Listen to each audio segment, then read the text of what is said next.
나라 그 PM 토요 모임을 이제 시작하겠습니다. 오늘 그 마태복음 27장에서 27장 50절에서 51절 말씀 간단한데 제가 한번 읽어보겠습니다. 예수께서 다시 크게 소리 지르시고 영원히 떠나시니라. 이에 성소 휘장이 위로부터 아래까지 찢어져 둘이 되고 땅이 진동하며 바위가 터지고, 아주 간단한 말씀 제목인데 이 제목을 제가 이제 예수의 죽음, 영의 포기와 휘장이 찢어진이라는 제목을 가지고 말씀을 준비를 했습니다. 말씀 들어가기 전에 이번 주에 저희 이제 월화 금토 이렇게 말씀하는 형제들이 이제 함께 이제 홍성에 박명성 형님을 그 홍성교회에 이제 가서 간단 RT 모임이라는 주제를 갔다 왔습니다. 저는 그래서 홍성에 세워져 있는 그 아름다운 그리스도의 몸된 교회를 보고 왔고, 또 거기서 형제 자매들의 사랑을 듬뿍 받고 왔습니다. 갔다 오면서 드는 생각이 하여튼 깊은 속에서부터 가슴이 웅장해지는 그런 느낌을 받고 왔어요. 이렇게 먼 곳에도 우리가 생명을 함께 나누는 형제 자매들이 이렇게 있구나. 귀한 형제 자매들이 각자 형편 안에서 이 말씀을 정말 잘 살아내고 있구나 하는 걸 느끼고 왔어요. 그리고 오늘 점심 때 제가 오늘 낮에 종일 이제 우리 집사람 정원이를 돕다가 점심 먹으러 곤지곤지 음식점에 들렸다가 현미 누나하고 경정 형님하고 영선 누님하고 재성 형님이 식탁에 식사하는 걸 봤어요. 만났어요. 얼마나 반갑던지. 우리 해맑게 웃는 은미 누나 보니까 정말 너무너무 반갑고 누님도 뭐 좋아서 어쩔 줄은 모르더라고. 우리가 하나로 살기를 원하는 정말 간절한 눈빛도 제가 봤어요. 정말 하나로 살고 싶어서 어쩔 줄 몰라 하는. 그러면서 이제 우리 홍성에 갔을 때 우리 그 순택 형님이 그 바울의 고백을 한번 이야기하셨거든요. 뭐라고 했는가 하면 그리스도의 남은 고난을 우리 육체에 채우기를 원한다. 그럼 도대체 그리스도의 남은 고난이 뭔가? 이제 그런 말씀 속에서 깊은 고민도 해봤는데 십자가에 못 박힌 자마다 저주받은 자라. 이런 게 예수가 살던 시대에 십자가에 못 박힌 사람의 인식입니다. 십자가에 못 박혀 죽은 사람은 다 저주받은 자예요. 바울이 그리스도의 남은 고난을 자기 속에 채우기를 원한다는 말은 바로 그 저주받은 자, 그 저주받은 자로 죽은 그 예수를 전하려 하면 얼마나 많은 고난이 따르겠습니까? 그죠? 아마 나는 그것이 바로 바울이 채워야 할 그리스도의 남은 고난이라고 이렇게 제가 깊이 인식이 되었습니다. 바울은 그 일을 하는데 자기 생을 다 허비했잖아요.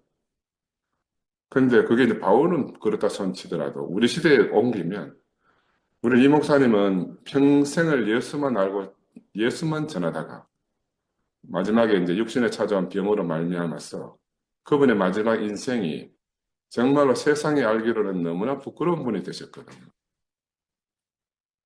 그래서 나는 이게 너무 이게 그 예수의 일생하고 이 목사님의 일생의 격차가 탁 느껴지더라고요.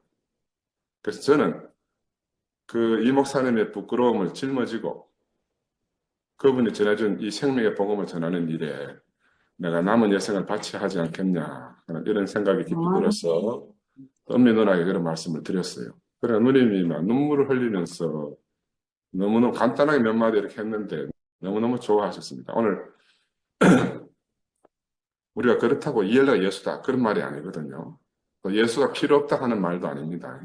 그래서 내가 이 사건이라고 말을 하는데 예수와 제자가 만난 사건, 이엘레 목사님과 우리가 만난 사건입니다. 사건. 우리는 이엘레 목사님을 통해서 예수를 만나는 한 사건을 경험한 거예요. 우리 각자가. 그래서 이게 참 우리가 서로 통하는 언어로 이렇게 소통이 참 잘 되면 좋겠다는 생각이 제가 깊이 들었습니다. 그래서 누님은 오늘 토요 증문즉답 모임에 말씀하러 오셨거든요. 그래서 하나 되지 못하게 하는 두 문장만 고집하면 절대 안 된다고 누님도 막 간곡히 이야기하시더라고. 우리가 정말 다 하나로 만나기를 간절히 원하는 누님 안에서는 그 아담 안에 있던 모든 것이 종이축이 말렸듯이 다 사라진 것을 제가 간증을 통해서 몇 번 들었거든요. 오늘도 똑같이 말씀하시더라고요. 정말 부활의 새 생명을 사는 은미 누님을 보고 제가 밥을 먹으면서 누님 형님들 가시고 나서 막 와, 밥 먹는데 너무너무 깊은 감동이 밀려왔어요. 너무너무 깊은 감동이. 그 순수 짧은 만남인데, 그러면서 제 안에서, 야, 하나님이 곳곳에서 하나님 자신의 일을, 하나님 경륜을 행하고 계시구나 하는 걸 제가 오늘 깊이 경험했습니다.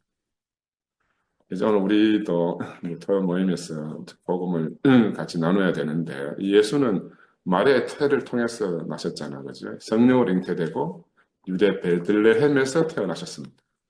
어린 시절은 그 변방 나사렛 땅에서 자랐다고 알려진 이 참 사람인 예수.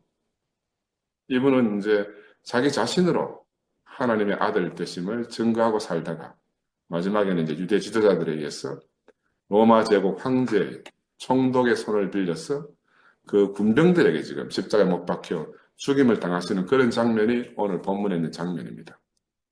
이 십자가에 못 박힌 예수는 지나가는 사람들과 심지어는 옆에 함께 못 박혀 있던 그 강도들에게까지 조롱을 받으셨습니다. 이게 그 운명 같아요. 조롱받는 것이.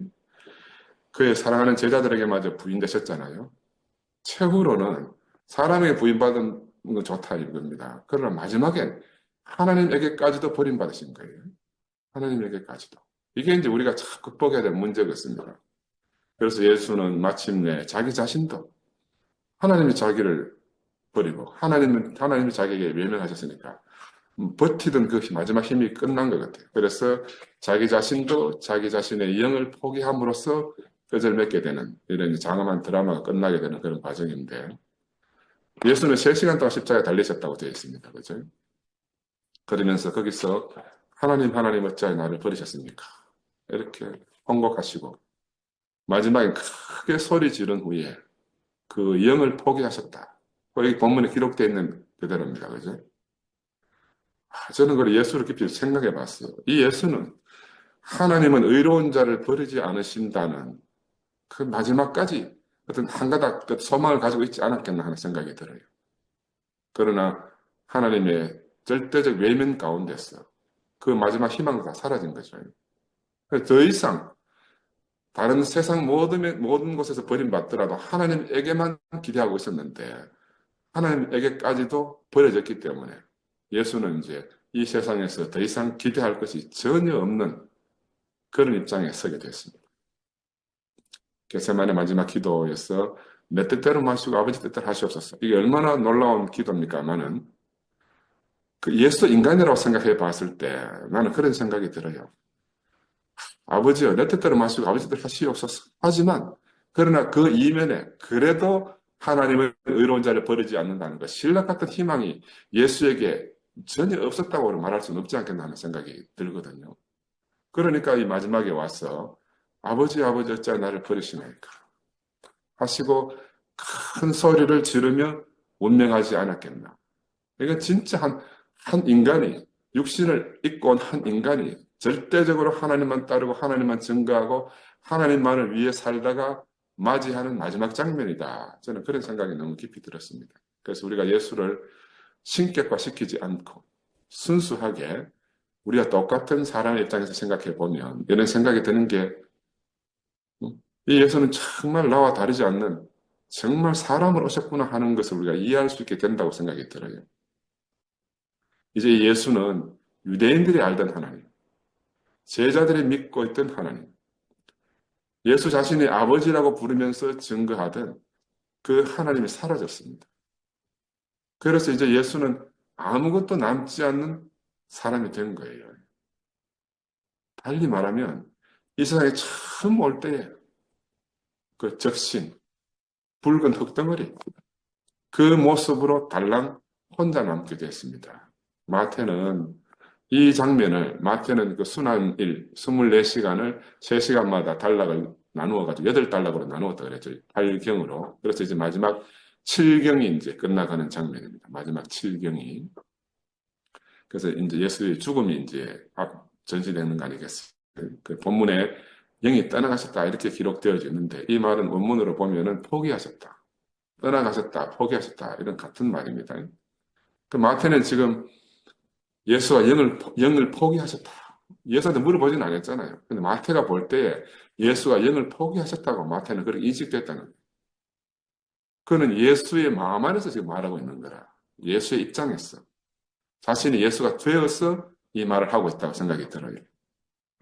이 십자가에 달려서 3시간 동안 그 마지막 희망을 놓지 않고 예수는 그 마지막 희망을 붙들고 그 영을 놓지 않고 붙들고 있었단 말입니다. 그러다가 이제 마지막에 드디어 견딜 힘이 없어서 그 영을 포기하신 거죠. 그래서 객관적으로 보면 영이 떠나가셨다 이렇게 볼 수가 있어요. 그러나 주관적으로 보면 포기한 겁니다. 포기한 겁니다. 하나님도 떠나가고 이제 마지막 남은 것이 아무것도 없고 자기 자신의 영만 남아 있어요. 이 영은 자기 생명의 영이 아니겠어요? 예수 자신의 생명의 영이라고 할 수 있습니다. 헬라 원어로는 푸뉴마라고 하죠. 바람, 숨결, 생명력 이런 것들로 표현되어지는 이 영입니다. 여기에 대해 학자들은 또 이견이 많이 있더라고요. 그래서 우리는 여기서 구태면 신학적 의미의 성령이나 이런 개념보다는 그 자신의 숨을 포기하셨다 이렇게 보는 게 더 합당할 것 같아요. 자신의 숨을 포기하셨다. 영을 포기했다는 말은 자신의 생명을 포기한 것이니까 사람은 누구나 마지막에 가면 최후에 가면 자기 영을 포기합니다. 왜냐하면 더 이상 자신의 힘으로 지킬 수 없는 때가 오잖아요. 인생을 살다가 보면. 그럼 누구나 그걸 포기하잖아요. 고통이 너무 심해도 그러면 사람이 그 영까지 포기합니다. 그래서 안락사를 하기 위해서 뭐 스위스로 간다든지 이런 것들이 신문에 간혹 나오고 하지 않습니까? 이게 인간의 최후입니다. 마지막에는 견딜 수 없으면 그 마지막 영까지 포기하는 게 인간의 모습입니다. 저는 이 대목에서도 우리 이 목사님 좀 깊이 생각이 나더라고요. 죽음 앞에서 생에 대한 애착이 너무 많던 한 분이셨습니다. 정말 우리가 다 알다시피 그분은 너무너무 살고 싶어서 몸부림치셨던 분이에요. 그런데 마지막에는 주치의가 뭐 이것저것 하자고 왔을 때 나한테 더 이상 할 일이 없습니다. 우리 이제 악수나 하고 헤어집시다. 이렇게 하셨다 그래요. 덕호 형님의 간증이 마지막까지 덕호 형님 목사님을 지키셨으니까. 그리고 덕호 형님에게는 뭐라고 하셨는가 하면 덕호야 그동안 수고했다. 이제 집으로 가자. 하시고는 얼마 안 있다 의식을 잃으셨어요. 그러니까 사실은 집으로 가자 하는 말이 마지막 말이었습니다. 마지막 말. 그 집이 육신의 집인지 아니면 영원한 하나님의 집인지 우리가 다 알 수 없지만은 자신이 더 이상 자신의 영을 지킬 수 없음을 그분 자신이 아신 거죠. 그분 자신이 안 겁니다. 그런데 막상 그 곁을 지키던 사람들은 그 사실을 그분이 그 영을 포기하는 그 장면을 받아들이기가 참 어렵지 않겠어요. 이게 참 인생의 아이러니입니다. 곁에 있는 사람이 마지막까지 희망의 끈을 놓고 싶지 않기 때문에 그분은 정말 마지막에 집으로 가서 운명하고 싶지만 의식을 가진 채로 집에 가고 싶었지만 그렇게 되지 못하고 의식이 없어진 상태로 집으로 가셨어요. 이건 다른 말로 말하면 이 예수의 제자들처럼 예수가 끝난다는 것을 정말 받아들이기 어려운 게 제자들의 입장이잖아요. 그렇죠? 근데 우리 이엘리 목사님의 마지막 장면도 저는 같다고 말할 수는 없지만 나는 그 같은 사건으로서 저게서 이렇게 똑같이 경험이 되어져요. 예수는 하나님의 아들이면 죽지 않을 것이다. 하나님이 살려주실 것이다. 라고 하는 사람들의 헛된 지식이 있거든요. 헛된 희망. 이걸 다 깨부숴버리고 마지막에는 자신이 그 영을 포기하신 겁니다. 그러니까 영을 포기한 예수에게는 아무것도 남은 것이 없습니다. 그 영이 떠나간 육신의 몸뚱아리밖에 남은 게 없죠. 우리가 여기서 알아야 될 것은 하나님 아들은 초인이 아니구나. 하나님 아들이라고 하나님 아들로서 살아주셨지만 그분은 우리가 똑같은 육체를 가지고 한 인간이다. 호모데우스, 신과 같은 사람이 되고 싶은 신과 같은 인간을 꿈꾸는 인간들에게 예수의 마지막은 너무너무 초라한 겁니다. 그러니까 이 예수가 우리 인생의 본이고 우리 인생의 원형이라고 말할 때는 사람이 부끄러워서 견딜 수 없게 되는 거예요. 예수는 그 마지막 육체의 고통을 견디지 못하고 그 자신의 영을 포기했어요. 근데 마태를 보니까 마태는 그 마지막 상황을 전혀 꾸미지 않고 있는 그대로를 기록해 놨다고 저는 보여져요.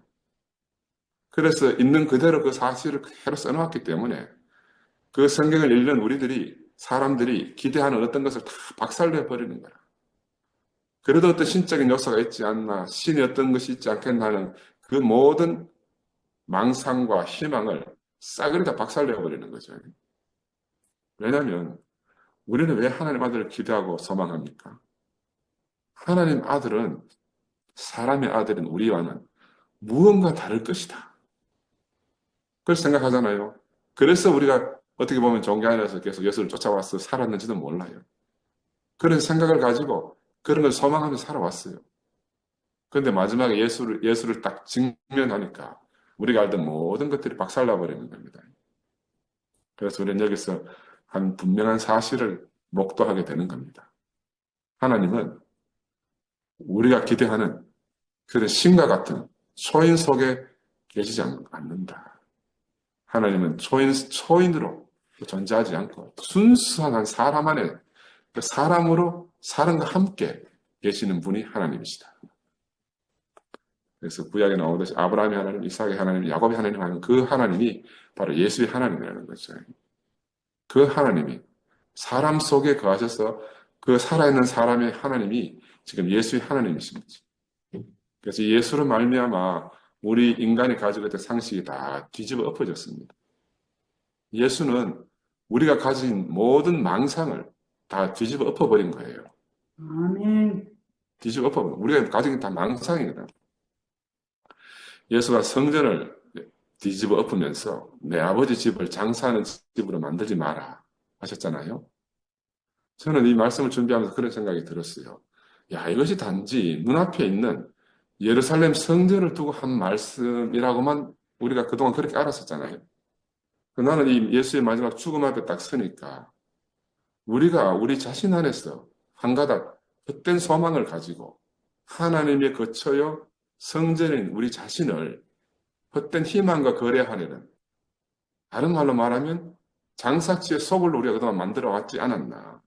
예수가 지금 마지막에 하나님의 성전인 우리 자신을 장사치의 속을로 만들지 말라는 마지막 엄중한 명령을 하고 있는 거다. 저는 그런 생각이 들었어요. 아멘. 하나님은 하나님이 함께 하신 예수를 통해서 그래도 혹시나 하고 마지막까지 붙들고 있는 이 사람들의 헛된 희망을 다 잘라버렸습니다. 이 하나님 아들은 사람의 아들로 땅에 살았다는 거죠. 사람의 아들로. 이것을 예수 자신이 마지막 장면까지 통해서 우리에게 보여주고 있는 거죠. 그래서 이걸 직접적으로 표현을 하면 하나님 아들은 사람이다 이 말이죠. 근데 더 직접적으로 말하면 예수는 사람입니다. 예수는 사람이에요. 물론 여기에 대해서 반박할 사람들이 많이 있을지 모르죠. 저는 그렇게 생각이 들어요. 하나님은 바로 이 사람 속에 거하시기 위해서 사람을 지으신 겁니다. 하나님이 지으신 사람은 이 한 사람뿐이죠. 그래서 하나님은 이 사람 속에 거하시기에 충분하시고 이 한 사람을 통해서 완전하게 나타나신다고 할 수가 있습니다. 예수의 삶을 통해서 나타나셨고 예수의 죽음을 통해서 나타나셨고 완전하게 나타나신 겁니다. 그래서 하나님은 초인을 필요로 하는 게 아니다. 인간들이 다 되고 싶어하는 호모데우스, 신과 같은 그런 사람을 필요로 하는 것이 아니다. 자신의 형상을 따라 자신의 모양대로 지은 바로 그 한 사람만 필요하다. 이게 하나님의 갈망입니다. 우리가 창세기 1장에 제가 몇 번 말씀을 드렸는데요. 창세기 1장의 하나님의 모양과 형상으로 지었다는 말은 단순히 우리를 그 껍데기를 지었다 이게 아니라는 거예요. 우리가 그동안 이엘레 목사님 말씀을 통해서 손과 장갑의 이런 비유를 많이 들었습니다. 하나님은 손이고 우리는 장갑이다 이렇게 많이 들었어요. 끼었다 뺐다 할 수 있다 이렇게 들었단 말입니다. 그 너는 이번에 새롭게 알아진 것이 우리의 모양과 우리의 형상대로 사람을 짓자 하는 이 사람은 하나님의 실제와 형상과 모양이 분리되지 않고 하나라는 거예요. 난 이걸 인식하고 나니까 너무너무 새롭게 알아졌어요. 왜냐하면 이 고대 사람들, 그 예수 이전에 그 고대 사람들은 형상과 모양을 어떻게 인식했는가 하면 형상과 모양이고 실제라고 이렇게 인식했답니다. 근데 지금 시대가 많이 흘러서 우리는 형상과 모양을 갖다가 실제가 없는 빈 껍데기다 이렇게 이제 알게 됐잖아요. 그래서 저는 이번 이런 기회를 통해서 우리가 원래의 의미를 찾아가야 된다. 원래의 의미를. 제가 부연 설명을 드리면 고대 바빌론의 신이 있어요. 마르둑 신이라고. 근데 그 에피소드를 보니까 마르둑 신상이 누가 훔쳐가가지고 한 10년 동안 사라졌대요. 그런데 그런 마르둑 신을 섬기는 사람들이 제사를 못 지내는 거라. 신상이 없어져 버렸기 때문에. 우리가 생각할 때 신이 있는데 뭐 신상이 없어졌다고 해서 제사를 못 지낼 일이 없잖아요. 근데 그들은 형상을 그 신의 실제와 같이 취급했대요. 그 당시 사람들은. 그래서 저는 여기서 유추하기를 바빌론 포로로 잡혀갔던 이스라엘 사람들, 이스라엘 사제 계급들이 이 바빌론의 포로로 잡혀가가지고 그 바빌론의 선진 문화와 영향을 안 받을 수 없었을 것 같아요. 우리가 지금 미국에 가면 미국의 문화와 영향을 받을 수밖에 없듯이. 근데 그런 영향을 받았던 이 사람들, 이 피문서 저자들이 나중에 창세기 1장을 새로 기록했다고 제가 말씀을 드렸지 않습니까? 그들이 이 창세기 1장을 쓸 때에 우리의 모양과 우리의 형상을 따라 사람을 짓자 할 때 그들이 말하는 하나님의 형상과 하나님의 모양은 바로 하나님 자신이라는 거예요. 사람을 하나님의 자신으로 사람을 지었다는 거예요. 하나님 자신의 실제로서. 아멘. 나는 이 말씀을 이렇게 이제 이렇게 이해되고 나서는 너무너무 하여튼 제가 전율이라는 말을 자주 표현하는데 정말 전율이 왔어요. 아, 이 사람이 바로 그 사람이구나. 이분이 하나님의 형상과 모양은 바로 그분을 표현하고 나타내는 실제로 창조된 사람이다. 실제로. 그러니까 하나님이 이 사람을 보고 안식하셨고 하나님의 안식을 해방할 존재가 그 이후에는 없는 거예요. 바로 이 사람이 하나님을 대신하는 거죠. 바로 이 사람이. 무엇이 더해져서 대신하는 게 아니고 그렇게 창조된 그 사람이 바로 하나님을 대신하는데 예수가 바로 그 형상과 모양의 실제로 그 형상과 모양의 실제로 창세기 1장에서 지어진 하나님의 창조 시간 안에서 지어진 바로 카이로스의 시간 속에서 지어진 바로 그 사람, 그 새 창조된 사람으로 예수가 오신 거다. 그래서 예수와 이 창세기 1장의 그 사람이 한 사람이구나. 한 사람. 지금 이 사람이 실제로 예수가 아담의 시간 안에 왔어요. 크로노스의 시간 안으로 오신 거 아니겠어요? 그러니까 그는 이 아담의 시간이나 크로노스의 시간 안에서는 살 수가 없는 분이죠. 그죠? 그런데 이것을 꿰뚫어 본 사람이 누군가 하면 요한이에요, 요한. 기원전 600년 전에 이 피문서 저자들이 쓴 이 창세기 1장의 내용을 갖다가 요한이 그 비밀을 꿰뚫은 거거든요. 그래서 요한은 창세기 1장의 영원한 원형인 이 사람을 예수를 통해서 새롭게 인식한 거죠. 그래서 그는 요한복음 1장 1절에 태초에 말씀이 계셨는데 그 말씀이 하나님과 함께 계셨다. 이렇게 고백하는 거죠. 그리고 바로 이어서 이 말씀이 곧 하나님이다. 이렇게 말하는 거예요. 이 말씀이 곧 하나님이라는 거예요. 이거는 그 시대의 청천벽력 같은 말씀이라고 저는 생각이 듭니다. 이 얼마나 놀라운 고백이에요. 시간을 훌쩍 건너뛰었어. 바로 하나님 창조의 원형인 그 사람을 하나님 말씀 자체인 바로 그분을 지금 요한이 만났다고 고백하는 겁니다. 요한이 만났다고 고백하는 거예요. 그러니까 이 사람을 만난 사람은 이 말씀 하나님을 만난 사람은 다른 하나님을 원하지 않잖아요. 다른 하나님을 기대하지 않는 겁니다. 그래서 요한은 뭐라고 또 써놨는가 하면은 빌립의 예를 들어서 네가 나를 보았거늘 왜 또 아버지를 보여달라 하느냐 이렇게 빌립에 대해서 예수가 질책하는 장면을 요한복음에 넣어놨습니다. 나는 이것이 바로 요한 자신의 고백이라고 생각해요. 요한은 이제 예수를 만났는데 다른 하나님 필요 없다는 거예요. 바로 이 한 사람이면 족한 거라. 이 한 사람입니다. 이게 너무너무 엄청난 말씀이죠. 그래서 저는 이 말에 함축된 의미가 요즘 정말 새롭게 인식이 되고 있어요. 요한은 다른 하나님이 없다. 이걸 고백하고 있습니다. 내가 만난 이 사람이 바로 하나님 자신의 영광의 광채요, 본체의 형상이다. 이 사람을 만났으니까 내가 다른 하나님이다 떠나가 버린 거죠. 우리는 하나님을 이렇게밖에 만날 수가 없어요. 왜? 보이지 않는 하나님을 우리가 달리 어떻게 만날 방법이 있겠습니까? 우리는 이렇게 사람의 모습으로 찾아오신 하나님을 볼 수가 없으면 다 관념 속에 하나님을 찾게 되는 겁니다. 아멘. 그러면 결국 종교적 모습을 띌 수밖에 없습니다.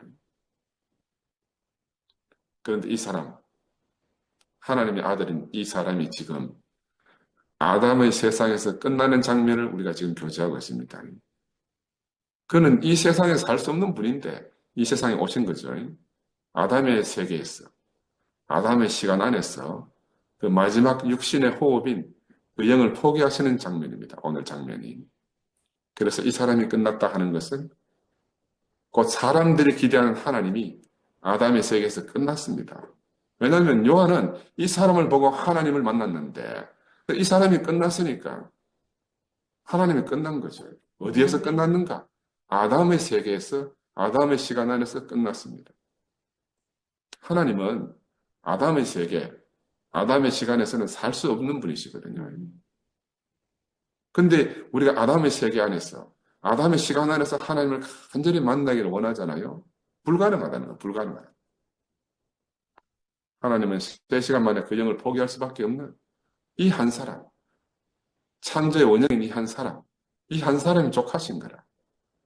이 한 사람이 사라져버리면 하나님이 더 이상 이 땅에 거할 곳이 없어져요.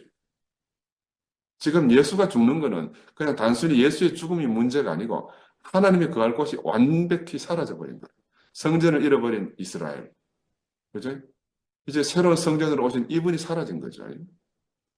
하나님 어떤 분인가? 하나님 없으면 아무것도 아닌 사람. 하나님이 없으면 아무것도 없는 사람. 바로 당신의 형상과 모양으로 지어진 그 사람 속에만 거하실 수 있는 거예요. 아무것도 없고 아무것도 아닌 사람 속에 거하시는. 그러나 한편으로는 그의 모든 것이 되시는 하나님. 우리가 이 하나님을 어디서 만나나?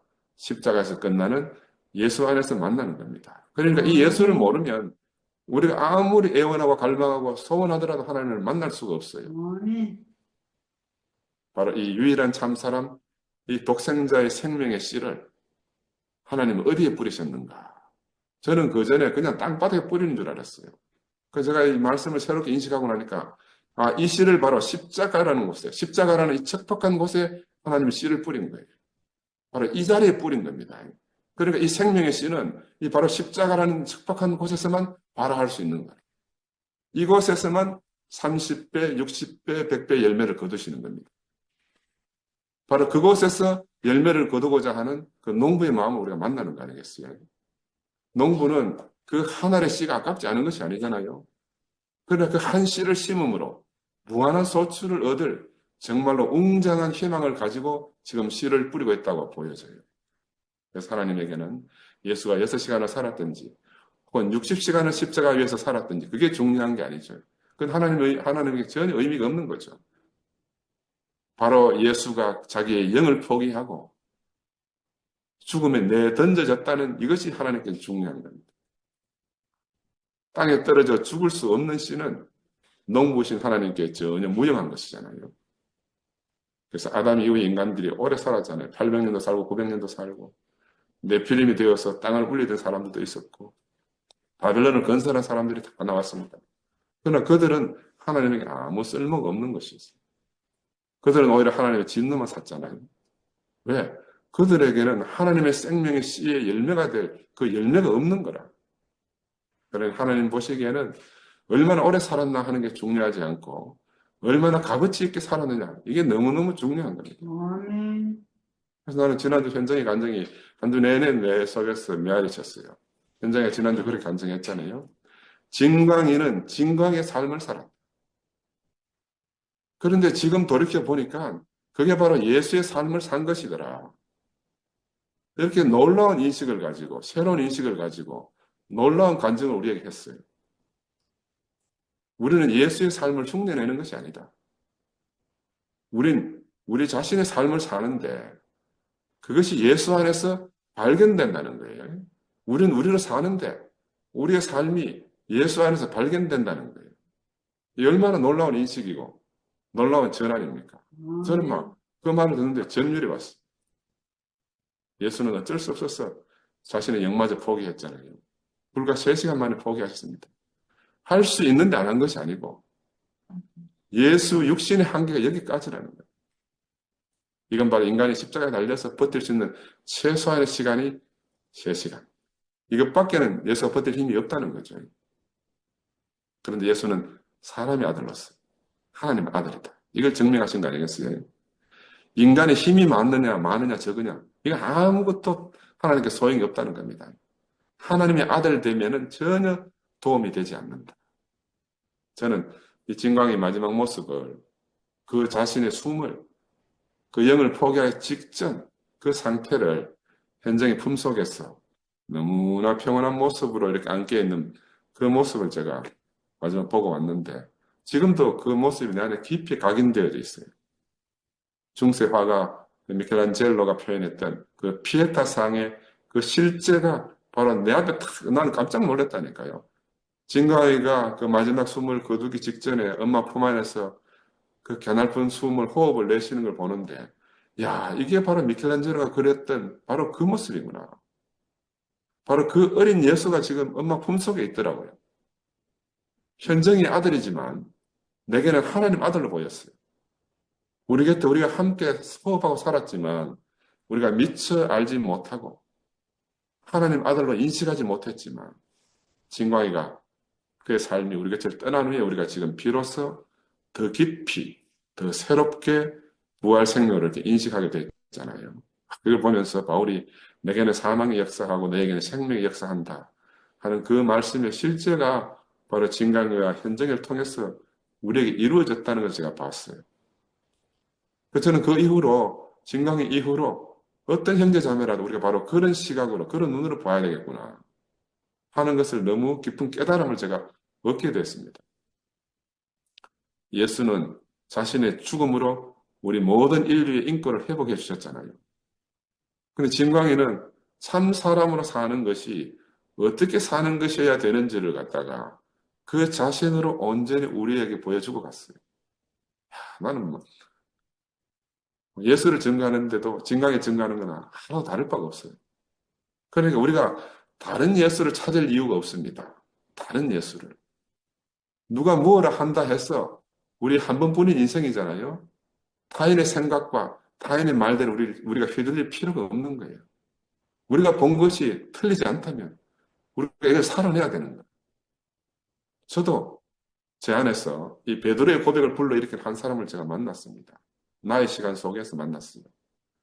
근데 거기서 나는 영원한 시간으로 옮겨지는 경험을 했습니다. 내 시간에서 하나님 시간으로 옮겨지는 경험을 했어요. 사람들이 말할 때, 그러면 그 사람이 예수냐? 이건 객관적 시각을 가지고 있는 사람들의 질문이거든요. 근데 그는 나로 하여금 당신은 그리스도시요 살아계신 하나님의 아들이라는 그런 고백을 불러일으키는 분이었어요. 나는 거기서 한 사건을 경험한 겁니다. 베드로가 예수를 만났던 그 한 사건, 그런 고백을 할 수밖에 없었던 그 사건을 저도 똑같이 경험한 거예요. 그러니까 우리가 이 땅에 살면서 이런 고백을 할 수 없는 사람들이 어떻게 예수를 경험하겠어요? 경험한다고 할 수 있겠어요? 저는 그것은 다 관념이고 상상이라는 생각이 들어요. 제자들이 예수를 만난 후에 다른 하나님을 기대하지 않았습니다. 우리도 그동안 다른 하나님을 기대하지 않는 그런 삶을 살고 경험했어요. 지금 교회가 이렇게 되니까 그게 뭔가 잘못됐다고 생각들 하는데 나는 그게 정말로 오해라고 생각해요. 그것이 어찌 잘못이라고 누가 감히 말할 수가 있습니까? 우리는 바로 우리 자신으로 산자의 하나님으로 찾아오신 분을 우리가 처음 경험했습니다. 그리고 그 이후로 저는 이런 사건을 통해서 우리 형제 자매들 속에 계신 시간 안에서 역사하시는 하나님의 시간 안에서 역사하시는 산자의 하나님을 제가 날마다 경험하고 살게 됐어요. 이게 얼마나 놀랍습니까? 그런데 바로 그렇게 사신 이 예수가 마지막에 그 영을 포기하셨다고 이렇게 하셨는데 그러면 그 영이 어디로 갔겠나? 사람들은 자신이 죽어도 그 영이 어딘가에 남아있을 거라고 이렇게 믿고 싶어 하잖아요. 그렇게 믿고 있는 사람들 많이 있어요. 그러나 예수는 다만 어찌할 수 없었어. 자기의 영을 포기한 겁니다. 이게 인간이 할 수 있는 마지막이에요. 인간이 할 수 있는 마지막입니다. 사람이 마지막 죽을 때는 깊은 숨을 다 내쉬고 죽습니다. 하나님이 불어넣으신 그 호흡을 내쉬고 인생이 끝나는 거거든요. 바로 여기까지가 인간의 몫이라고 할 수가 있습니다. 그 다음 우리가 알 수 없고 그 다음 우리의 소관이 아니잖아요. 아멘. 그런데도 그 너머를 알고 싶어서 발버둥치는 인간들이 있습니다. 호모 데우스를 꿈꾸며 신같이 되고 싶었어. 죽음 이후의 세계까지도 자신이 지배하고 싶었어. 그래서 이 육신이 다시 사는, 육신의 부활을 포기할 수 없어 하는 많은 사람들이 있잖아요. 그런데 바로 마태는 오늘 이 본문을 통해서 그런 모든 헛된 꿈을 다 박살내버리는 겁니다.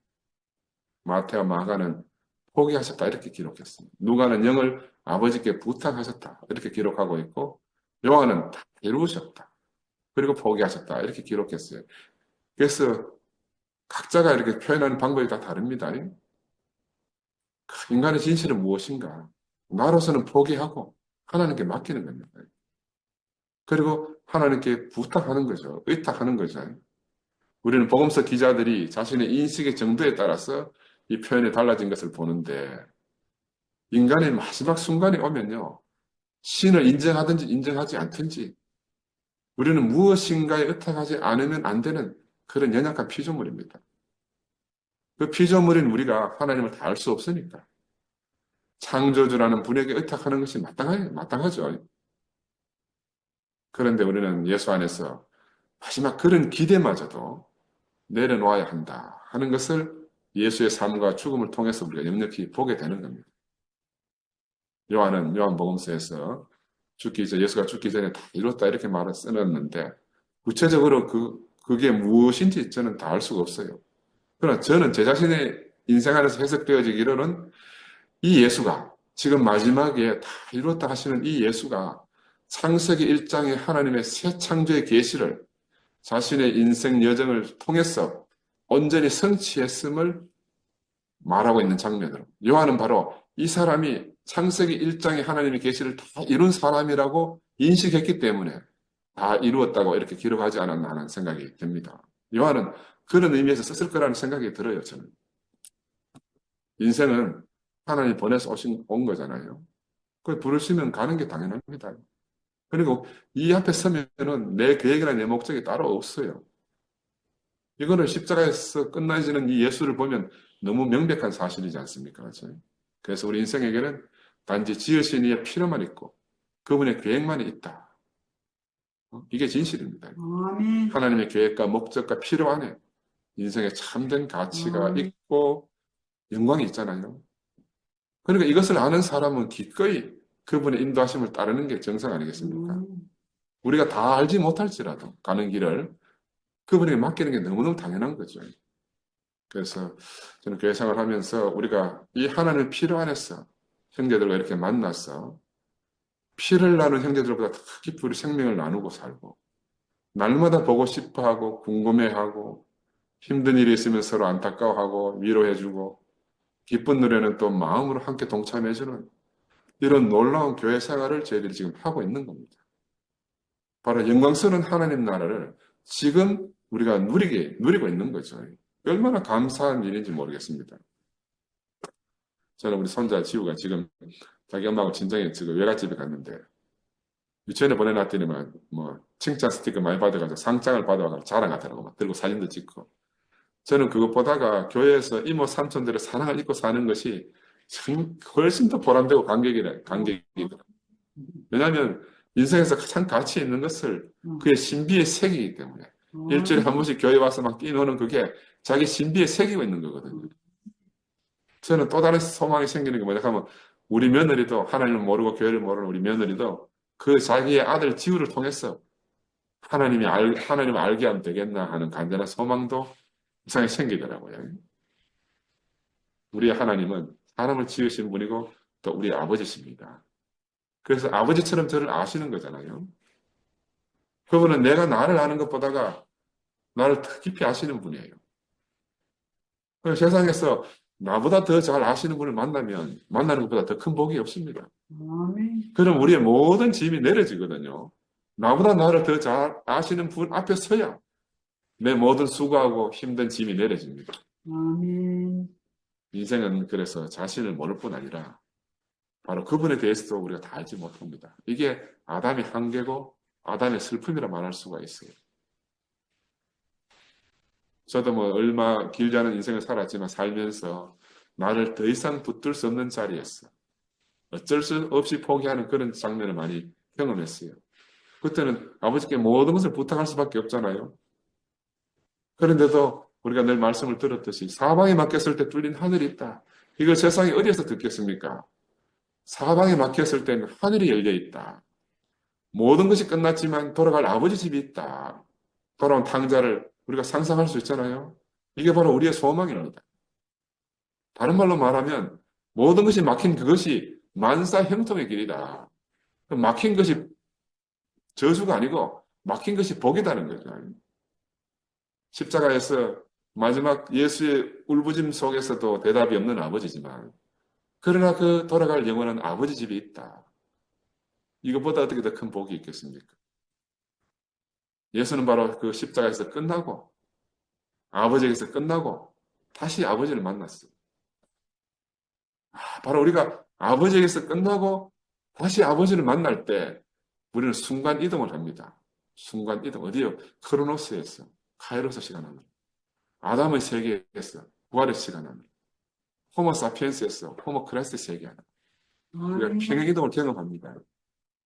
우리는 평생 따라오던 이엘레 목사님에게서 끝나고 다시 이엘레 목사님을 새롭게 만나는 그 놀라운 경험을 하는 거죠.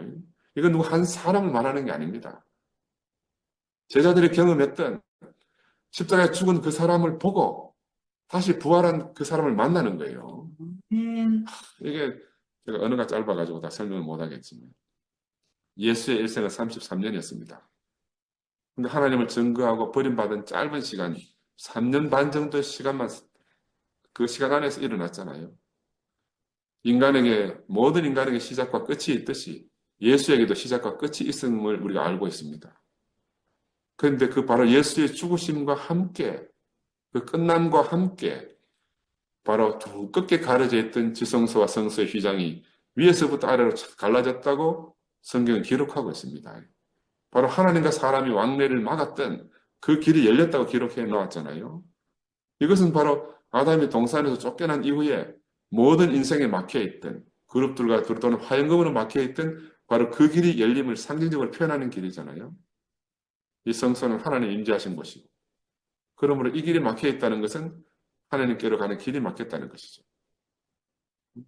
화영금과 그룹들로 지켜지는 바로 그 동산이 막혀있다는 것인데 이건 다른 말로 말하면 우리가 형제 자매들과의 사이에 그 길이 막혀 있었던 거라. 그 사이에 화영금이 있고 그룹들이 있어서 우리가 서로 소통하지 못하고 왕래하지 못했다는 거예요.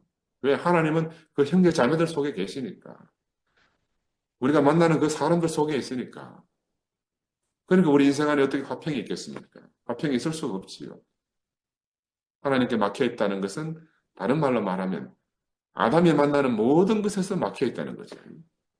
그런데 이 휘장이 찢어졌기 때문에 이제 우리가 가는 모든 것이 다 열려 있다는 거예요. 누구를 만나도 다 열려 있는 거죠.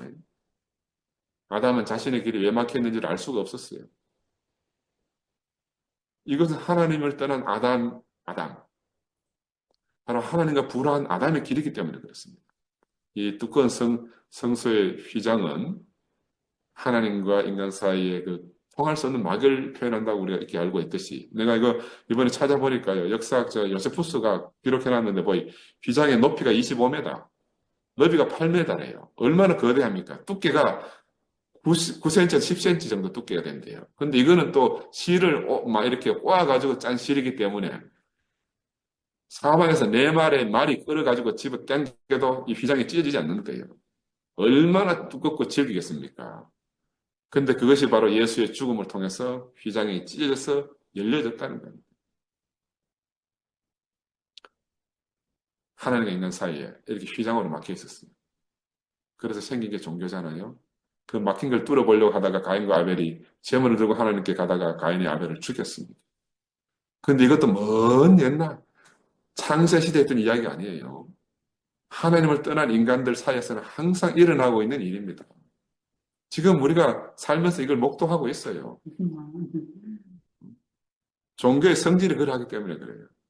이건 누구의 잘못이 아니고 그 노선이 그러하다는 겁니다. 그 노선이. 이스라엘은 그 길을 통하게 하려고 율법을 고수하다가 이방인과 원수가 되고 말았잖아요. 왜? 율법을 주신 그 사람의 그 하나님의 마음을 모르기 때문에. 그런데 하나님이 없다고 하는 사람들 어떠냐? 자기 마음대로 사는 거야. 어디로 와서 어디로 가는지 모르고 자기 생각이 좋을 대로 뒤죽박죽 살다가 그냥 죽는 거죠. 야, 근데 또 종교인들 중에 하나님을 안다는 사람들이 있습니다.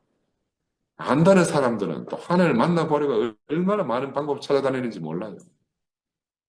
그러니까 그 하나님을 어떻게 찾겠어요? 만날 수도 없고 찾을 수도 없는 게 이 하나님을 안다는 사람들의 실체입니다. 예수로 인해서 휘장이 찢어지기 전까지 이 휘장이 닫혀져 있었습니다. 그래서 예수의 죽으심과 함께 이 휘장이 단번에 찢어지고 열려졌잖아요. 그 이후로는 닫혀진 적이 없습니다. 휘장이 찢어졌다 하는 것은 우리를 가로막고 있던 모든 것이 다 갈라졌다. 사라졌다. 왜 그렇게 됐는가? 끝이 났기 때문에. 하나님을 판단할 인생이 끝이 났기 때문에. 이제 하나님은 어떤 인생으로부터도 판단받지 않게 됐기 때문에 하나님 마음 놓고 문을 열어놓으십니다. 왜? 참사람 예수가 끝났는데 그 모든 사람들이 예수 안에서 함께 끝난 것이죠. 예수 안에 포함되어서 끝났지 않습니까? 그래서 선악과를 먹은 후 인간은 항상 사탄과 함께 하나님을 판단하고 있었어요. 하나님은 그래서 막 이 길을 막으셨다. 그렇게 성경에 기록되어 놓고 있습니다. 그런데 우리가 하나님을 판단하는지 어떻게 알겠습니까? 그럼 자세히 보면 하나님의 지은 사람, 하나님의 형상과 모양으로 지어진 내 옆에 형제 자매들을 우리가 판단하는 게 그게 하나님 판단하는 거라. 우리가 보이지 않는 하나님을 어떻게 판단하겠어요? 근데 보이는 하나님의 형상과 모양으로 지어진 이 사람을 판단하는 거죠. 근데 그런 것들이 이제 예수와 함께 모두 끝이 났습니다. 사람이 죽으면 좋은 것이나 나쁜 것이나 다 그 사람과 함께 끝난다는 거잖아요. 우리 형제 중에 한 사람이 이 목사님 죽고 나서 그분과 관계되어진 자기에게 있던 좋은 것, 나쁜 것이 다 함께 끝났다고 했어요. 죽음 안에서 이렇게 모든 것이 끝납니다. 그런데 만약에 끝난 것 뿐이라 그러면 인생이 얼마나 비참하겠어요. 하나님 다시 살리지 않으시면 무덤 속에서 나오지 못하는 겁니다.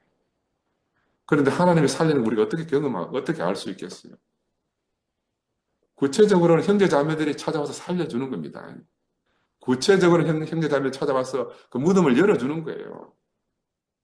그러니까 그렇게 찾아오신 형제 자매들이 무덤을 열어주지 않으면 우리는 그냥 무덤 속에 있는 거라. 죽음으로 끝나는 거예요. 우리가 복음을 전한다는 건 무엇입니까?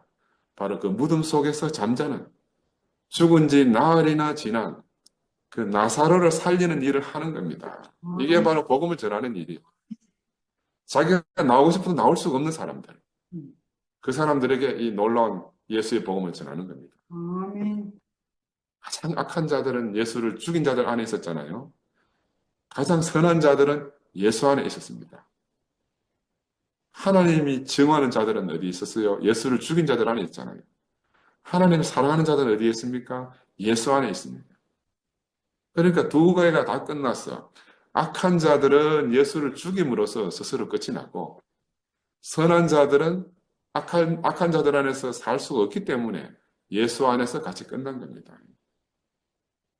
이게 진짜 신기한 일입니다. 그래서 지금 예수를 죽여놓고도 살았다고 하는 자들은 인생으로 사는 게 아니죠. 그들이 살았다고 하는 것은 사실은 자세히 보면 악에 받쳐서 하는 겁니다. 사탄의 추종자로, 가인과 라멕의 후예로 사는 것이죠. 그러니 그 인생은 살아보나마나 이미 끝난 것이잖아요. 그러면 다른 한편으로는 선한 사람들은, 선한 자들이 예수의 죽으심을 보고도 살았다고 한다 그러면 스스로 선하지 않음을 증거하는 거죠. 예수보다 더 선한 사람은 없으니까. 그래서 모두가 끝이 난 겁니다. 노래가 우리 교회 노래도 있잖아요. 모두가 끝이 났어요.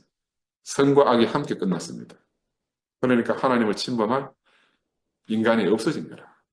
하나님을 판단할 인간이 사라졌어요. 그래서 하나님이 마음 놓고 휘장을 싹 열어놓으신 겁니다. 하나님이 바로 이 예수의 죽으심 안에서 하나님이 자유하신 거예요. 하나님이 그동안 그 지성소 안에 갇혀 있느라고 컴컴한 지성소 안에서 얼마나 힘들었겠습니까? 우리 영성제가 그 마음을 잘 표현하고 있더라고요. 하나님은 참 안식 가운데 있어요. 부활 생명을 가지고 바로 이 새 창조를 여신 것입니다. 창세기 1장에 이 새 창조의 계시가 예수 안에서 비로소 완성이 되는 거죠. 그래서 가인은 죽이고 영벌에 들어가게 됐어요. 아벨은 죽어서 신원하는 피가 됐습니다. 이 두 사람 안에서 이미 모든 인생이 끝났어요. 가인이나 아벨이나 다 끝난 사람이라. 그죠? 그런데 사람들이 모르기 때문에 예수 사건 안에서 다시 한번 확인된 거예요. 예수의 십자가에 죽은 사건 안에서 모두가 끝이 났다. 이걸 확인시켜 준 겁니다. 그래서 성소라는 게 우리가 알다시피 제물의 피를 가지고만 들어갈 수 있잖아요. 이건 제물의 피만 들어갈 수 있다는 말이고 죽은 자만 들어갈 수 있다는 거잖아요. 그런데 가인이 아벨을 죽이는 이 사건을 통해서 선악과를 먹은 인간의 결국이 계시되어 있지만 사람들이 깨닫지 못하는 겁니다. 아브라함은 죄와 상관없이 할례를 받고 이삭을 받았잖아요. 그런데 그 이삭마저도 하나님이 모리아산으로 불렀잖아요. 하나님께 드려져야 했는 거라. 이게 바로 지금 예수 십자가 사건을 계시하고 있습니다. 사랑하는 아들을 제물로 드려야 하는 아브라함의 입장이 바로 사랑하는 아들을 십자가로 내놓아야만 하는 하나님의 입장인 거라. 아브라함의 입장이 하나님의 입장이고 이삭의 입장이 지금 예수의 입장이죠. 그죠? 야, 그러니까 지금 근데 제물로 드린 이삭이 있잖아요. 자기도 모르게 따라갔다가 아버지가 자기를 묶어가지고 지금 제물로 드리려고 했으니까. 그 제단 위에 올려진 이삭의 입장이 어떻겠습니까? 아버지, 어째 나를 이렇게 제물로 바칩니까? 이렇게 안 하겠어요. 그게 지금 오늘 예수가 바로 지금 십자가에서 외치는 그 외침이라는 거죠. 야, 근데 아담 안에 있는 모든 인간. 이 모든 인간은 예수의 십자가 죽음 안에서 이미 끝난 자다. 확인하는 거죠.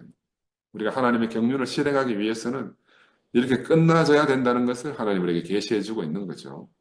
그러나 이 계시의 참 의미를 아브라함을 통해서 쭉 계시되어져 왔던 그 계시를 우리가 다 알 수 없었기 때문에 최종적으로 예수의 죽으심과 그분이 죽임 당하심 안에서 확인을 한번 우리 확인사살하는 말 있잖아요. 한 번 더 확인시켜 주신 거죠. 그래서 예수는 바로 우리 모든 인간을 대표하는 운명 안에서 사람들에게 거절되어졌어요. 그리고 조롱받았습니다. 그리고 버림받으셨고 죽임을 당하셨어요. 이게 예수의 운명이고 예수의 길이다. 그러면 우리가 예수를 따라가면 우리가 똑같이 이렇게 산다. 여러분, 다른 생각하면 안 돼요.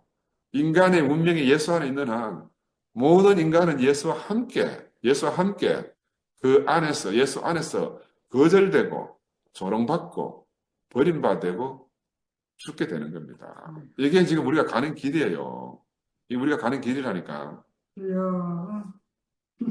근데 사람들은 이 사실을 회피하기 위해서 세상을 만들었어요. 정치와 종교 안에서 그래서 장식해 놓았습니다. 어떤 철학자들은 십자가를 장미꽃으로 이렇게 화려하게 치장한 그런 십자가를 이야기하기도 하더라고요. 그 안에서 가짜 죽음 놀이를 지금 하고 있는 거라. 얼마나 회칠한 무덤 같은 그런 세상인지 몰라요. 요즘 유행어가 또 웰다인 그런 말이 있잖아요. 어떻게 죽는 것이 잘 죽는 것인가. 그런 결혼식 세리머니처럼 막 장례 세리머니가 또 관심사로 요즘 등장하고 있잖아요. 죽기 전에 미리 자신의 죽음을 공고해가지고 장례일 공고하고 일가 친척과 지인을 다 초대해가지고 자기가 주인공이 돼서 장례식을 거행하는 이런 일들이 지금 비일비재하게 일어납니다. 인간은 피조물이라는 거. 어찌할 수 없는 죽음마저도 마지막까지 자기 손 안에서 자기가 다 통제하고 싶은 이게 신이 되고 싶은 인간의 마지막이라는 거. 그러니까 그것을 보고 살았다는 이름은 가졌으나 실상은 죽은 것이다. 성경은 그렇게 말하고 있는 겁니다. 그래서 죽음이 표현되는 것만이 진실이고 정답이다. 하나님이 인정하시는 죽음만이 진실이다. 하나님은 바로 이것을 보시고서야 휘장을 여신다. 예수가 죽임 당하셨을 때 성소의 휘장이 열렸다. 그래서 인간의 진실이 어디에 있습니까? 참 죽음 안에 있다. 교리의 문제도 아니고 체험의 문제입니다. 우리 체험이에요. 아무도 성소의 휘장이 찢어진 것을 보지 못했잖아요. 신문 기사가 아니라는 거라, 이거는. 사도들의 체험이고, 믿는 이들의 체험입니다. 아무도 본 사람이 없었어요. 단지 자기 자신으로 체험한 사람만 알 수 있는 겁니다. 휘장이 찢어진 것은. 진실이 감추어졌을 땐 휘장이 닫혔었잖아요. 근데 진실이 드러났을 땐 휘장이 열렸습니다. 바로 예수의 죽으심이 인간의 진실의 진수다. 이렇게 말씀드릴 수가 있습니다. 언제 우리 앞에 성서 휘장이 열리고 동산을 가로막는 화영검이 그치겠어요. 우리의 진실이, 우리의 죽음이 예수 안에서 예수와 함께 드러날 때 휘장이 열리고 화영검이 사라지는 겁니다. 그런데 그걸 어떻게 알 수 있겠어요? 하나님과 사람 사이를 가로막고 있던 성서 휘장이 쫙 찢어지자마자 어떤 일이 일어났습니다. 어떤 일? 땅이 진동하고 바위가 터졌다고 그래요. 땅이 진동하고 바위가 터졌다. 이것도 역사적 사실이 아니고 사도들의 경험이에요. 또 우리의 체험입니다. 그러니까 땅이 진동하고 바위가 터지는 걸 경험하지 못한 사람은 이 말을 알 수가 없어요. 왜? 땅은 절대로 움직일 수 없는 것이 땅이라고 생각하는 것이에요. 바위는 절대로 터질 수 없는 게 바위라고 생각하잖아요. 근데 누가 땅을 움직이겠어요? 누가 바위를 터지게 하겠습니까? 무엇이 와서 그 땅을 움직이게 하고 그 바위를 터지게 하겠냐는 거죠. 그런데 그보다 더 하나님이 친히 가리시고 열지 않는 그 휘장을 누가 열겠습니까? 무엇이 그 휘장을 열겠습니까? 우리가 이걸 깊이 생각해 봐야 되는 거죠. 그런데 그 휘장이 예수의 죽음을 통해서 열리자마자 땅도 바위도 다 요동했답니다. 우리가 바로 이 십자가 예수 안에서 예수의 죽음 안에서 우리 인생이 딱 한 사건으로 예수를 만나게 되면 우리가 지탱하던 우리의 땅이 다 흔들거려서 갈라질 것이고 우리가 지켜왔던 견고한 바위 같은 우리의 자아가 다 박살난다 그 말이잖아요. 이게 바로 우리 자신의 경험이고 우리의 체험이다. 우리는 이 앞에서 더 이상 자기 주장이나 자기 고집을 가지고 버티지 못한다는 겁니다. 하늘이 열리는데 그 하늘이 움직이는데 거기서 어떻게 자기를 더 고집하고 옹호할 수 있겠어요? 하늘이 움직이게 되면 땅은 중심을 잃을 수밖에 없잖아요. 바위라도 그 자신의 견고함을 더 이상 지탱할 수가 없는 겁니다. 창세 이래로 땅이 움직이거나 바위가 터진 일이 없었어요. 지진이 말고는. 이건 성서의 휘장, 하나님의 비밀인 하나님의 임재가 드러나지 않았기 때문에 땅도 움직이지 않고 바위가 움직이지 않았습니다. 그래서 에덴 동산은 영원히 화영검으로 가려졌었고 인간은 그곳에 들어갈 수도 없고 그 너머를 볼 수도 없었어요. 그래서 시간이 흐를수록 많은 방법들만 동원됐습니다. 해결되지 않은 채 어느 것도 성서의 휘장을 열 수가 없었잖아요. 동산에 화영검을 거둘 수도 없었습니다. 그러니까 땅은 시간이 갈수록 요지부동이었어요. 바위는 시간이 갈수록 더욱더 자신의 완고함을 자랑하고 살았잖아요. 사탄도 세상도 인간도 다 그릇된 위치를 그대로 붙들고 고수하고 살았습니다. 바벨론 신화에서 말하는 창조는 또 다르게 표현합니다. 바벨론 신화에서 창조라는 건 뭐냐면은 원래 있던 것이 제자리를 찾는 게 창조래요. 뭐 없던 게 새로 생기는 게 아니고 반대로 재앙은 뭔가 제 위치를 이탈한 것이 재앙이래. 창조는 원래의 위치로 돌아가는 게 창조래. 얼마나 함축적입니까? 이런 것들이 성경에 다 영향을 준 거라. 원래의 위치로 돌아가는 게 창조라는 거예요. 이제 성서의 휘장이 찢어지자 땅이 진동하고 바위는 터지고 무덤들이 다 열리고 다 모든 것이 제자리를 찾게 되는 거예요. 무겁고 완고하고 하던 그런 죽음의 형상들이 더 이상 버티지 못하고 다 터져버리는 겁니다. 다 진동하고 터져버리게 된 거죠. 그래서 성서의 휘장이 찢어지자 체질이 뜨거운 불에 막 녹아내리듯이 모든 것들이 불안과 실험 이런 것들이 다 녹아내리는 겁니다. 그런 것들이 다 떨리고 터지고 막 열려지게 되는 거죠.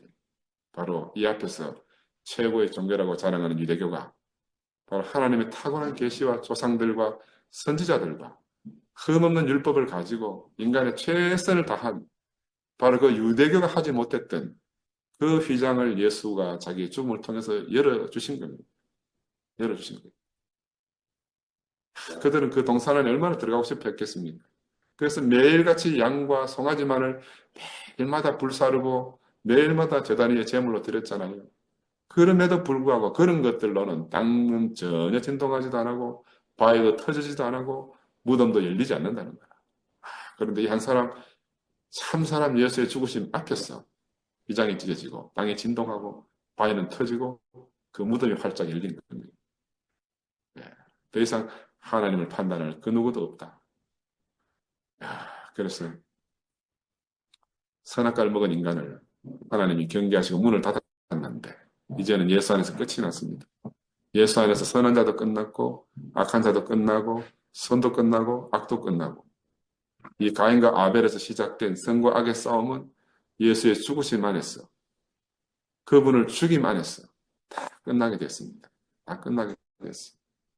그래서 우리는 이제 아담의 세계에서 그리스도의 세계 안으로 들어가는 문이 열린 겁니다. 그러니까 이 문으로 들어가는 자마다 새로운 인류로 거듭나는 겁니다. 아멘. 제가 늘 말씀 종이 바뀌는 겁니다. 아담에서 그리스도로 종이 바뀌는 건데 사람들이 종 바뀌는 걸 잘 몰라요. 종이 바뀝니다. 아담에서 그리스도로 종이 바뀝니다.